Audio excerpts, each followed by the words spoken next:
This was supposed to be my wedding day. Instead, it was the day I learned how much blood a white dress could hold. The sun came up over Dust Valley, painting our dusty little world in shades of rust and gold. It looked peaceful. It looked like a promise. But I knew better. Down in my stomach, a cold knot of fear was twisting tighter with every tick of the clock.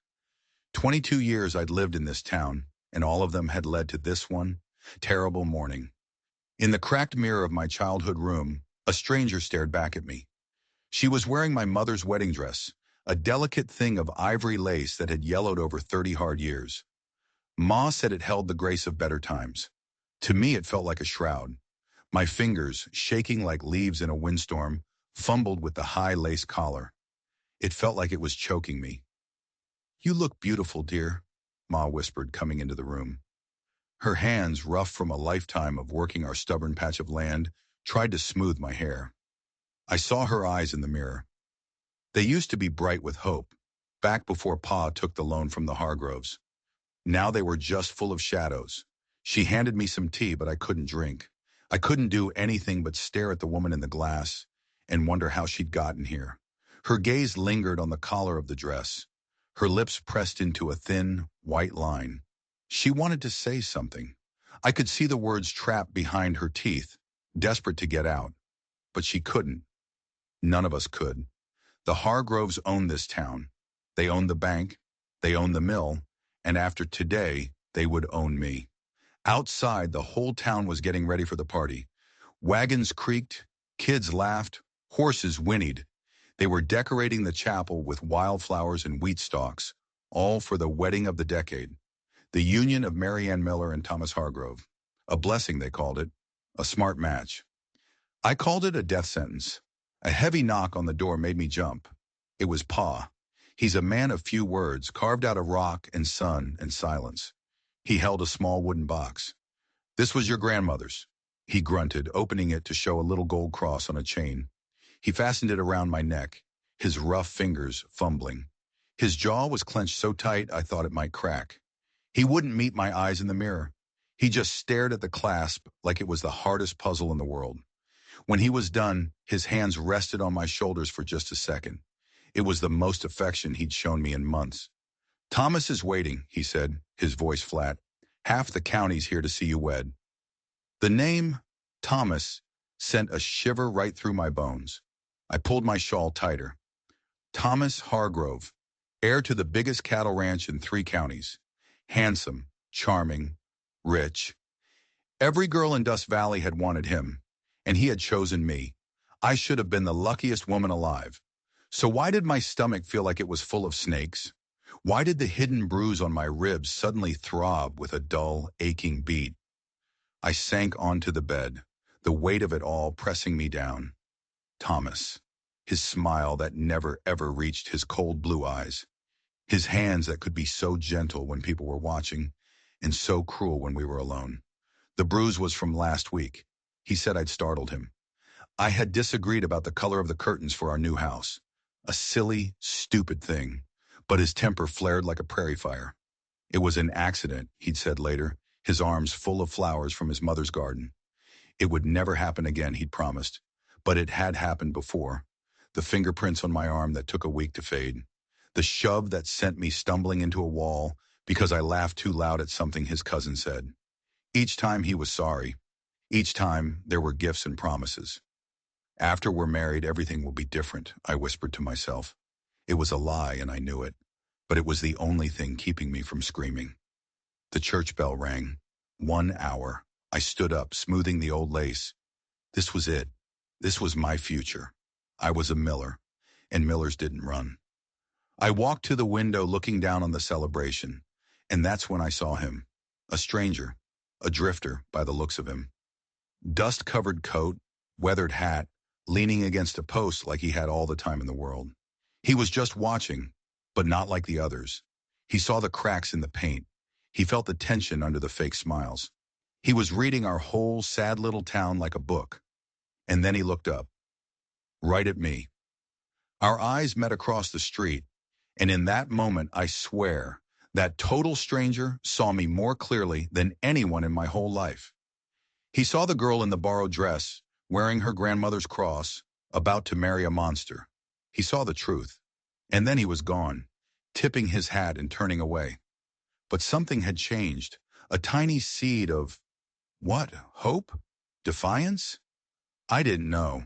All I knew was that fate had just arrived in Dust Valley, and it wore a dusty coat and a holster slung low on its hip. The wedding was an hour away, but the real story was just getting started. The memories came one after another, sharp as broken glass. It had all started so well. 6 months ago, at the harvest dance, Thomas Hargrove had crossed the entire barn, ignoring a whole flock of prettier, richer girls, just to ask me to dance. He'd smiled, and for a little while, I thought I was living in one of those romance novels my friend Rachel used to get from Denver. He was perfect. Buggy rides, picnics, sweet words whispered on my folks' porch while Pa pretended to read the paper. He promised me the world. The change was slow. So slow I almost didn't see it coming. It started with little things. A criticism disguised as concern. That dress makes you look pale, darling. Then the jealousy. I don't like the way that stable boy looks at you. It was the first time he grabbed me that the alarm bells really went off. We were arguing about something small, the guest list for our engagement party. His fingers clamped around my arm like a steel trap. When I make a decision, he'd hissed, his face inches from mine, I expect you to respect it. The bruises were shaped like his fingers. I wore long sleeves for a week. Rachel was the only one who saw through it. My best friend since we were kids. She pulled me aside after church one Sunday. "What's he done to you?" she demanded, her eyes blazing. "Don't lie to me, Marianne Miller. I've known you forever. You're jumpy. You're hiding." I broke down right there, the whole ugly story pouring out of me. The temper, the control, the way he could turn from a monster to a prince in the blink of an eye, leaving me so confused I didn't know which way was up. "Leave him," Rachel said, her voice fierce. "Just walk away. Your folks will understand." That's when I had to tell her the ugliest truth of all. "I can't," I whispered, the words tasting like ash. "The Hargroves. They hold the mortgage on Pa's farm." Rachel went pale. It wasn't just my future on the line. It was my family's. Thomas had never threatened me outright. He was too smart for that. He just made sure I understood. He'd talk about how tough times were, how easy it would be for a family to lose everything if they fell out of favor. He was holding a gun to my father's head, and I was the price to keep him from pulling the trigger. The last few weeks had been a nightmare. He'd backhanded me for questioning a budget he'd written for us. It split my lip. He'd held my face in his hands afterward, the same hands that had just struck me, and whispered, "You make me do these things, Marianne. If you would just listen." And the sick part? A part of me believed him. It was easier than admitting I was marrying a monster. A knock at the door pulled me back to the present. It was Rachel, holding a small bouquet of wildflowers. "From the meadow where we used to play," she said, her smile not quite reaching her eyes. She stepped close, her voice a desperate whisper. "It's not too late. My brother has a wagon ready. We can get you out of here." I shook my head, my heart breaking. "And what about my family, Rachel? What happens to them when the Hargroves call in the loan?" We both knew there was no answer. She pulled me into a hug, her hand pressing something small and cold into mine. I looked down. It was a Derringer. Tiny, pearl-handled, but deadly. "Rachel, I can't." "You can and you will," she whispered fiercely. "Promise me, if he ever, just promise me you'll have it." I nodded numbly and slipped the tiny gun into my boot. It felt like a block of ice against my skin. My best friend didn't think I needed a bouquet. She thought I needed a weapon. What did that say about the man I was about to marry? The final church bell rang.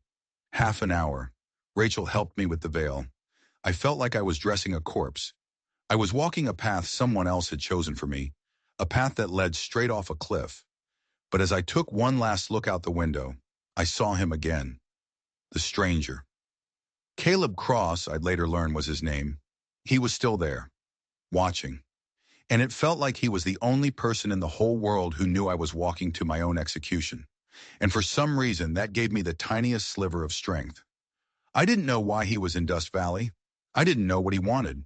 But I knew one thing for sure. This day was far from over. The little chapel was packed.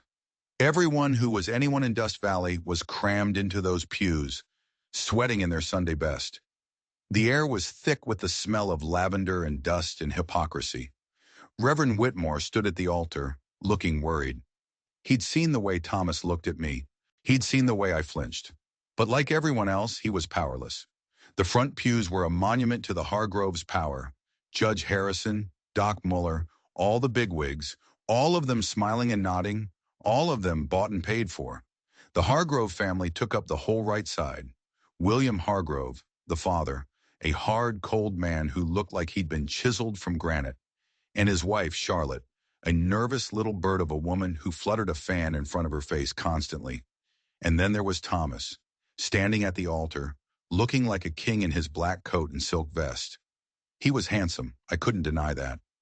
But when he glanced impatiently toward the door, I saw the predator under the polish.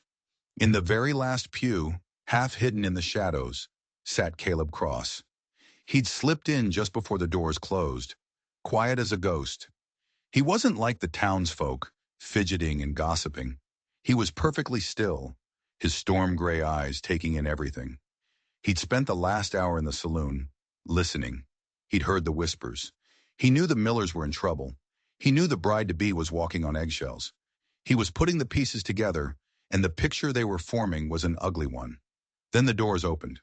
Pa walked me down the aisle, his grip on my arm so tight it hurt. I tried to keep my head up, my steps steady. I could feel their eyes on me. Some looked happy, some looked worried, but most just looked curious, like I was the main attraction at a freak show. I saw Rachel and her eyes were full of tears. Then my gaze swept to the back of the church, and I saw him, Caleb. Our eyes met for the third time that day. He didn't smile. He didn't nod. He just watched me, and his steady gaze was like a rock in a churning sea. It gave me the strength to take the next step, and the next. Pa handed me over to Thomas. His hand was cold and clammy as it closed over mine. His grip was possessive, a silent warning. "Dearly beloved," the Reverend began, his voice droning on. The words washed over me. Holy matrimony. Love, honor, cherish. It was all a lie. In the third pew, Rachel was twisting a handkerchief in her hands, her knuckles white. She'd seen Thomas's grip tighten on my hand. She saw me wince. Then came the vows. Thomas's voice rang out, loud and confident. "I will." He sounded so sure of himself, so proud. Then it was my turn. "Wilt thou obey him and serve him, love, honor, and keep him?" The chapel went dead silent. The words caught in my throat. Obey him? Serve him? This man who had bruised me, who had threatened my family? Thomas's fingers dug into my hand, hard. I could feel 100 pairs of eyes on me. I saw my father's face, etched with pain. I saw my mother, her hands clasped in prayer, or maybe desperation. My voice was a broken whisper. I cleared my throat, shame and fear burning in my cheeks. "I will." A sigh of relief went through the crowd. The crisis was averted. The show could go on. The Reverend moved on to the rings. Thomas took the simple gold band. He reached for my left hand. And that's when it happened. I was trembling so badly that the little bouquet of wildflowers Rachel had given me slipped from my grasp. They scattered across the altar steps, the white petals looking like fallen tears against the dark wood. "Clumsy," Thomas muttered, just loud enough for the front pews to hear. His voice was laced with venom. My face burned with humiliation. I dropped to my knees trying to gather the fallen flowers. Thomas just stood there, towering over me, a look of pure disgust on his face. He didn't move a muscle to help. The whole church just watched in awkward, suffocating silence. No one knew what to do. No one dared to interfere. And then from the back of the chapel came the sound of soft footsteps on the wooden floor. Every head turned. It was Caleb Cross. He walked down the aisle, his pace unhurried but purposeful. He didn't look at anyone but me. He crouched down beside me, his large, gentle hands helping me gather the flowers. "Steady now, miss," he said, his voice low and calm. "No harm done." His fingers brushed mine as he handed me a blossom. His eyes up close were the color of a coming storm, but there was a kindness in them I hadn't seen in months. He helped me to my feet, as courteous as a gentleman at a ball, before stepping back. "Thank you," I whispered. Thomas's face was a thundercloud. "And who might you be," he snarled, "to interrupt my wedding?" Caleb just looked at him, his expression unreadable. "Just a traveler," meant no disrespect. He nodded to the Reverend and walked back to his pew, as calm as you please. But the damage was done. The perfect, polished ceremony was cracked. The air was thick with tension, thick enough to taste. The Reverend tried to continue, but everyone was holding their breath. They knew something had broken in that chapel, something more than just a drop bouquet, and they were right. The performance was over, and the real drama was about to begin. The Reverend asked for the ring again. Thomas practically snatched it. His face was a mask of cold fury. He grabbed my hand, his fingers like iron bands. I tried to hold steady, I really did, but I was shaking like a leaf in a hurricane. As he tried to force the ring onto my finger, it slipped. It hit the wooden floor with a tiny metallic ping that sounded as loud as a cannon shot in the silent church. It rolled in a lazy circle and came to rest by the altar rail. That was it. That was the final straw. The mask Thomas wore didn't just crack, it shattered. His hand moved so fast I didn't even see it coming. The sound was like a whip cracking, a sharp, ugly sound that echoed through the house of God. My head snapped to the side and a universe of stars exploded behind my eyes. I stumbled back, my hand flying to my cheek, which was already on fire. I could taste blood. His own ring had cut my lip. "You worthless, clumsy fool," he snarled, all his fancy manners gone. "Can't you do anything right? Shaming me in front of the entire town?" Gasps went through the crowd. Women clutched their husbands, but nobody moved. It was like they were all frozen in place. The power of the Hargrove name was a physical thing, pressing down on all of them, choking the courage right out of their throats. William Hargrove, his father, even stood up, not to stop his son, but to block the aisle, a clear warning. My knees gave out. I sank to the altar steps, my mother's dress pooling around me. A drop of blood fell from my lip and landed on the ivory lace, a bright red stain. My father started forward, his face a mess of rage and shame, but Thomas spun on him. "Stay where you are, old man. Your daughter needs to learn her place." Pa stopped, rooted to the spot. Defy them, and he'd lose everything. The farm, his pride, everything. He was trapped. We all were. Reverend Whitmore, holding his Bible like a shield, stammered, "Mr. Hargrove, surely this is not—" "Shut your mouth, preacher," Thomas snapped, "or you'll be ministering to an empty building come Sunday." The silence came back, heavier and more awful than before. 400 people, and not one of them made a sound. I saw Rachel, tears streaming down her face, trying to get up, but her brother was holding her back. Then, cutting through the silence like a razor, came a sound that changed everything. It was a small sound, but it was the deadliest sound in the West. The unmistakable metallic click of a hammer being cocked on a Colt. 45. Every single head in that chapel turned. There, in the center aisle, stood Caleb Cross. His gun was drawn, and it was aimed dead center at Thomas Hargrove's chest. His gray eyes weren't calm anymore. They were as cold and hard as winter steel. "That's enough," Caleb said. His voice was quiet, but it cut through the room like a trumpet call. It was the voice of a man who had seen hell and wasn't impressed. "Step away from the lady." Thomas, momentarily stunned, found his voice. "How dare you? Do you have any idea who I am?" Caleb took a slow step forward, the gun never wavering. "I know exactly what you are. You're a coward who hits women, and where I come from, we don't take kindly to cowards." William Hargrove bellowed from his pew, "You'll hang for this, drifter." Caleb didn't even glance at him. "Maybe so, but your boy here will be 6 feet under long before they get the rope around my neck." He was at the front now, placing himself between me and Thomas. His voice dropped, getting even quieter, even more dangerous. I said, "Step back." Thomas, arrogant and stupid, made a move for the derringer he kept in his vest. "Don't!" Caleb's voice cracked like a whip. "You're not fast enough." Thomas froze. He saw it then. He saw that this wasn't a show. This wasn't some farm boy playing tough. This was real. This was death standing 3 feet away from him. "She's my wife," Thomas blustered, his voice shaking. "I have the right." "No," Caleb cut him off. "She's not your wife. Not yet. And even if she was, no man has the right to do what you just did. Not in a church. Not anywhere." He glanced down at me, and for a second his eyes softened. "Can you stand, miss?" I nodded, taking the hand he offered.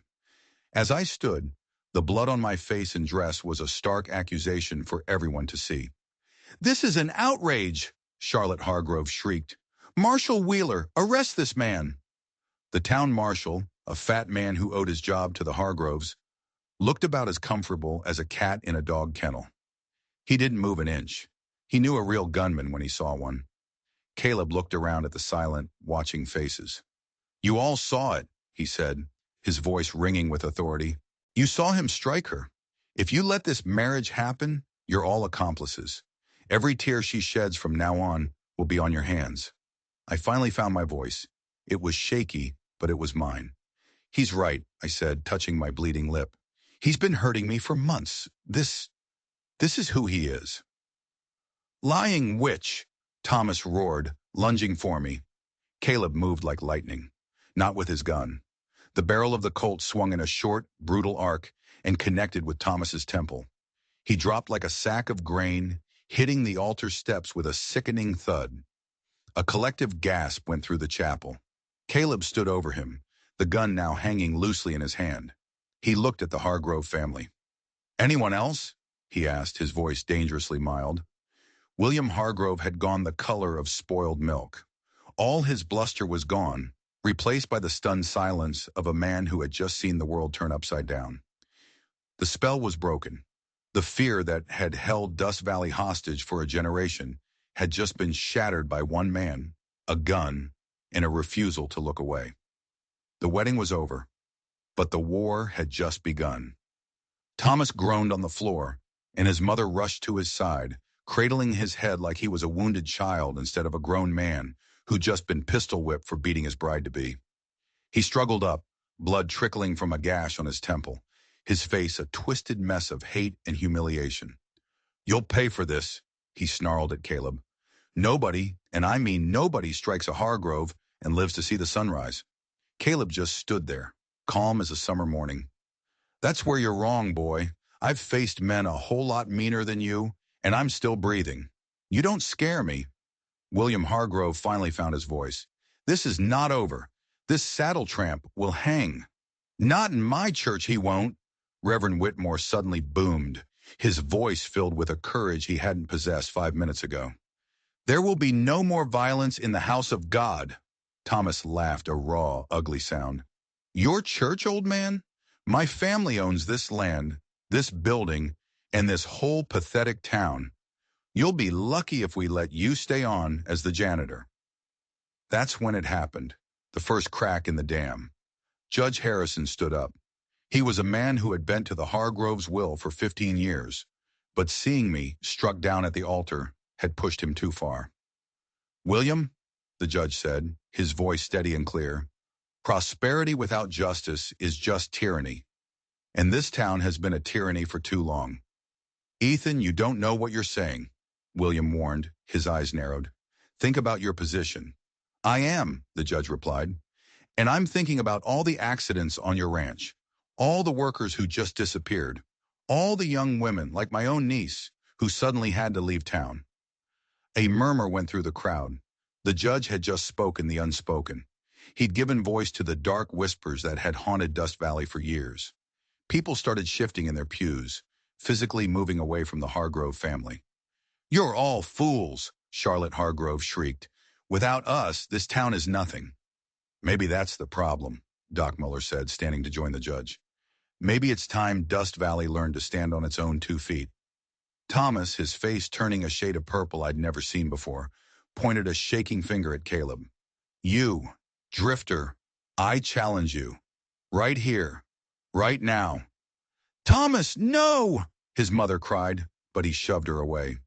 Caleb looked at him with something like pity. You really want to do this, boy? I'm giving you a chance to walk away. Coward, Thomas spat. Scared to face me? Don't do this, I pleaded with Caleb. No more violence. He glanced at me and his eyes softened for a moment. Sometimes, miss, violence is the only language men like him understand. But not in here. He turned back to Thomas. You want to settle this? We do it outside. On the street. Proper. Fine, Thomas snapped. Main Street. 10 minutes.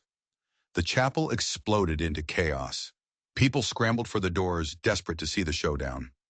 My father and Rachel hustled me out into the blinding noon sun.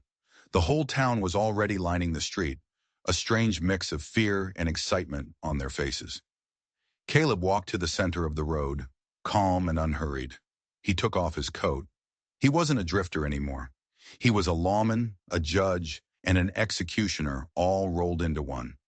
Thomas stood at the other end, fumbling with his fancy nickel-plated revolver. His hands were shaking. On the count of 3, Marshal Wheeler said, looking like he wanted to be anywhere else in the world. 1. I closed my eyes. I couldn't watch. I heard the whole world go quiet. 2. I heard Pa's ragged breath beside me. I felt Rachel squeeze my hand. Then before the marshal could even say 3, I heard the explosion. It wasn't the loud boom of Thomas's fancy gun. It was the sharp, clean crack of Caleb's Colt. I opened my eyes. Thomas was on his knees in the dust, screaming. His gun was lying several feet away. He was clutching his right hand, blood pouring between his fingers. Caleb hadn't killed him. He disarmed him. Permanently. Caleb holstered his weapon and walked over to the whimpering man in the street. You'll live, he said, his voice cold as a grave. But you'll never draw a gun with that hand again. Now listen close, because I'll only say this once. You and your family are done here. You have 1 week to get out of Dust Valley, and if I ever see any of you again... He didn't have to finish the sentence. Everyone understood. The impossible had happened. The giants had fallen. The Hargrove reign was over. I stood there on the boardwalk, my wedding dress stained with blood and dust, and watched as the man who was supposed to be my husband was led away by the doctor, crying like a baby. A stranger had ridden into town and, in the space of a single morning, had rewritten our future. The old world was gone, shattered in a single gunshot, and none of us had any idea what was going to rise from the ashes. That night, Dust Valley was a different town. The air itself felt lighter, cleaner. People were out on their porches, talking to their neighbors for the first time in years without looking over their shoulders. The fear was gone. In our little farmhouse, my mother was humming as she cleaned the bloodstain from her wedding dress. It would never come out completely, she said, but that was all right. Some scars shouldn't be forgotten. Pa was sitting at the table, cleaning his old rifle, a small, grim smile on his face. He hadn't said much, but when I'd come home, he'd pulled me into a hug so tight it felt like he was trying to put all my broken pieces back together. Word came that the Hargroves had barricaded themselves in their mansion on the hill, refusing to accept that their kingdom had crumbled. Rumor was, William had sent for hired guns. I knew I had to see Caleb. I found him in the dining room of the inn, eating a steak. The whole room went quiet when I walked in. I was no longer just Mary Ann Miller. I was the woman at the center of the storm, the bride who had said no. I walked straight to his table. May I join you? He stood up, as polite as ever. It's your town, miss. You can sit where you please. That's the thing, I said, sitting down. For the first time, it feels like it really is our town. Hope is a dangerous thing, he said, looking at me with those storm gray eyes. Makes people do foolish things. Like standing up to bullies? I asked. Like refusing to marry a monster? He almost smiled. This isn't over, you know. Men like William Hargrove don't just pack up and leave. They'd rather burn it all down. Then we'll face them together, a voice said from the doorway. It was Judge Harrison. Behind him stood Doc Muller, Marshal Wheeler, and a dozen other townsmen. They'd been meeting, planning.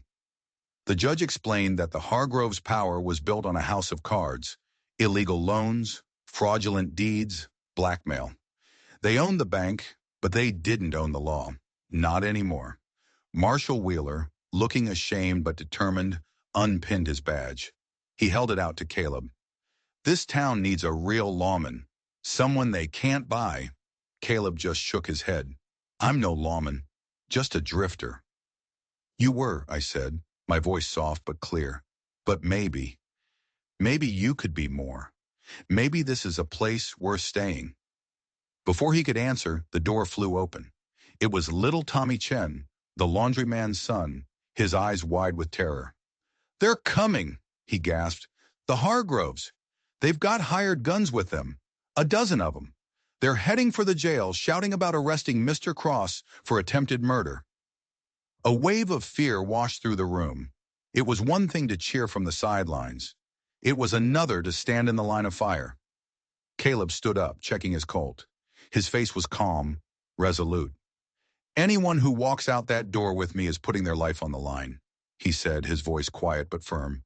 No shame in staying put. I stood up first. My legs were shaking, but I stood. I'm going. Mary Ann, no! My father protested from the doorway, having followed me to the inn. Pa, I said, turning to him, I've spent my whole life being afraid.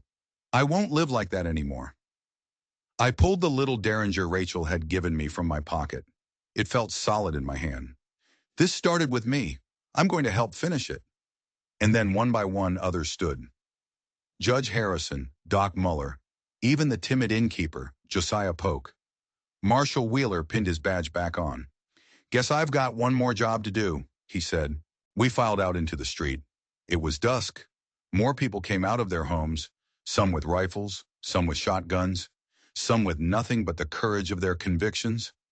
By the time we reached the jailhouse, we were an army. William Hargrove was there on his big black horse, flanked by the meanest-looking men I'd ever seen. Thomas was with him, his arm in a sling, his face a mask of pure hatred. There he is, William bellowed, pointing at Caleb. Arrest that man! Marshal Wheeler stepped forward.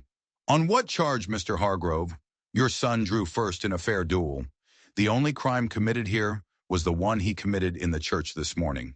You dare defy me, Wheeler? William roared. I own you. No, sir, the marshal said, his voice steady. You used to, but not anymore. The hired guns shifted, their hands hovering over their pistols. The air grew thick, electric.